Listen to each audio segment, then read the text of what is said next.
It's finally over. It's finally over. You guys, Kevin Durant has officially rescinded his trade request offer.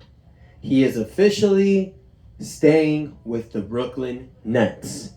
This whole dramatic fest is over. What's up, you guys? Ernest here, back with another Miami Heat Talk video.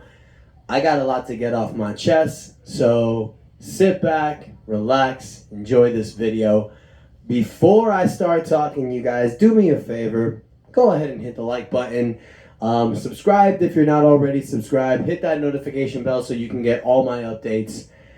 Off we go on another Miami Heat Talk video. Okay. So let's backtrack a little. Kevin Durant back in June 30th, the day before, 2 days before, or the day before, wow, the free agency period opens, he requests a trade. We all get excited because Miami Heat's on his wish list. And we go through all this headache for the last 2 months. We don't make really any moves. We wait. We're patient. We're trying to not include Bam Adebayo. Now we're trying to create a package. Do we add Kyle Lowry? Do we not add Kyle Lowry? All this bullshit. And this guy just stays in Brooklyn. That's it. All this time wasted for nothing. Because, of course, it's Miami Heat basketball. What else do you expect? Look, I'm not upset because when a player like Kevin Durant is available, you're going to do what you can to go after someone like that. So you can't hate on the front office. You can't be mad at the Miami Heat front office. For all you Miami Heat fans on Twitter saying, oh, the Heat wasted all the time and they didn't get anybody. Nobody signed anywhere. Nobody really signed anywhere big. It's like I told y'all, PJ Tucker was the second biggest free agency signing this offseason. And Miami wasn't going to give him that mid-level exception. So, whatever. It's not a big deal. So, it's like I told you guys at the last video. We know the roster going forward. Miami Heat likes this roster. It's been proven. You know, they signed Udonis Haslem with that 14th spot. Shows you right there that we're really comfortable with this team going into the season. Now, this also opens up other opportunities for us. It's like we've talked about, you guys, possibly trading to fill in that power forward spot. What is the trade option we have? We have Duncan Robinson's $18 million contract to dangle. Now, I will mention one thing. There are some people out there that's saying, oh, what if we trade for Miles Turner? What if we trade for certain people? Miami Heat is not going to trade Duncan Robinson for a player that's going to put them over the luxury tax. They're currently $200,000 under the luxury tax. They're doing that for a reason, because if they go over it, they're going to have to pay a luxury tax penalty. They don't want to do that for this team. You know, they want to try to hold it as much as possible. The only players they're willing to trade to go into that luxury tax for is guys like Donovan Mitchell or Kevin Durant. You know, if we can make a trade for one of those guys, Mickey Arison will gladly go into the luxury tax. But to bring this team back, we're trying to do what we can so we don't damage the luxury tax penalty.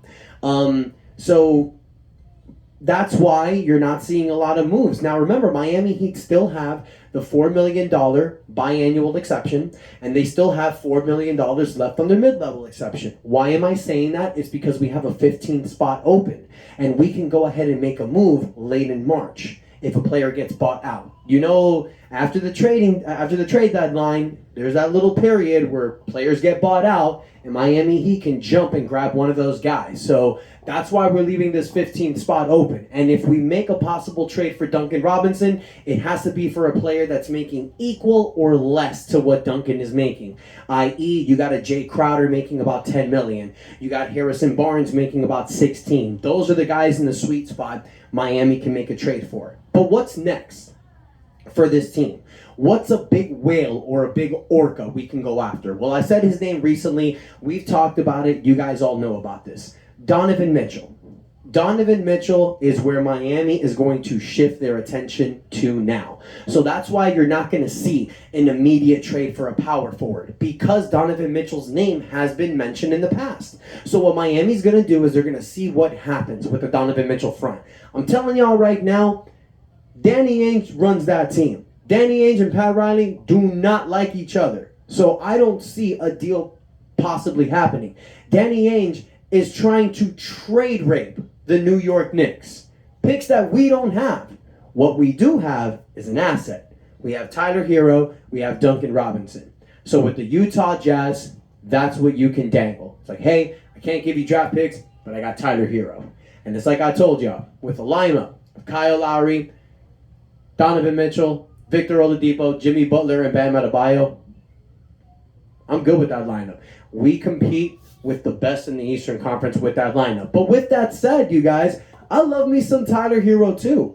So I don't think it matters if we make the trade for Donovan Mitchell or not. I like Tyler Hero. Tyler Hero and Donovan Mitchell are both evolving. I prefer Donovan Mitchell, but it's not like I'd be bummed if we keep Tyler Hero. This guy's sixth man of the year. He's getting better.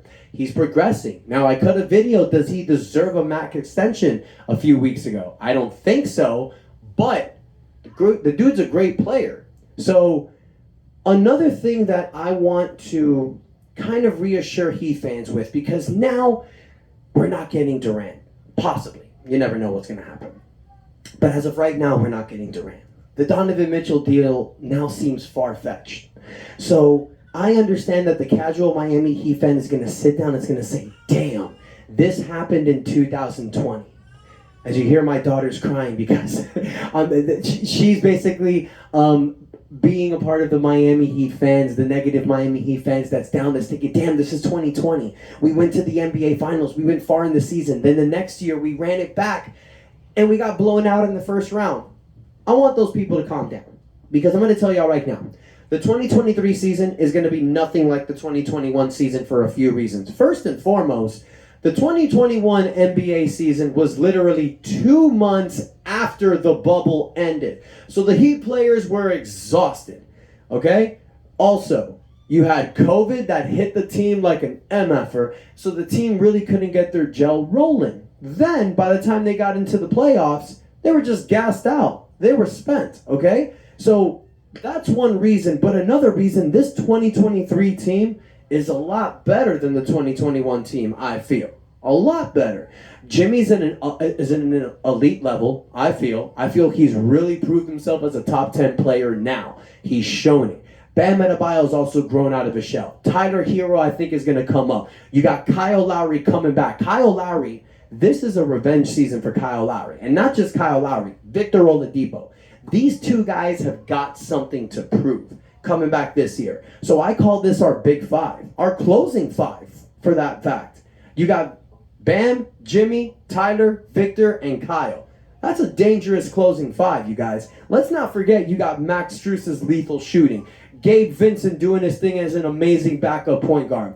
You got Caleb Martin, who's a Swiss Army knife coming off the bench. You got Dwayne Dedman, Omar Yurtseven ready to back up Bam Adebayo. And I love Omar Yurtseven coming into this season. Okay? So you got a lot of guys that are ready to step up and do damage for this team. I'm confident. I'm poised. I know Miami Heat's going to make some noise, you guys. I'm not worried at all. And it's like I said, you got Duncan Robinson sitting there as the 11th man.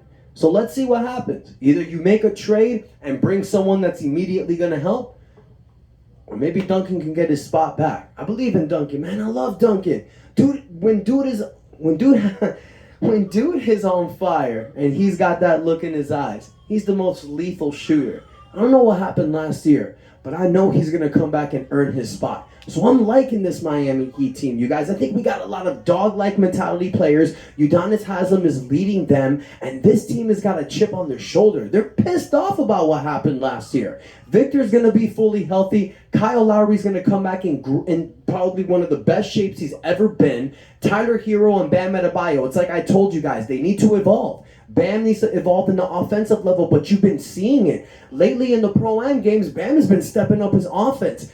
That's what I know he needs to work on. That you can even tell he needs work on that. He knows about that. He went to London to work on his game. I told you guys, if Bam can step up to at least a Chris Bosh level in the offensive end, he'll be top 10 in the NBA, no doubt. If Tyler Hero steps up on the defensive end, now you got a big three of Jimmy, Bam, and Tyler Hero.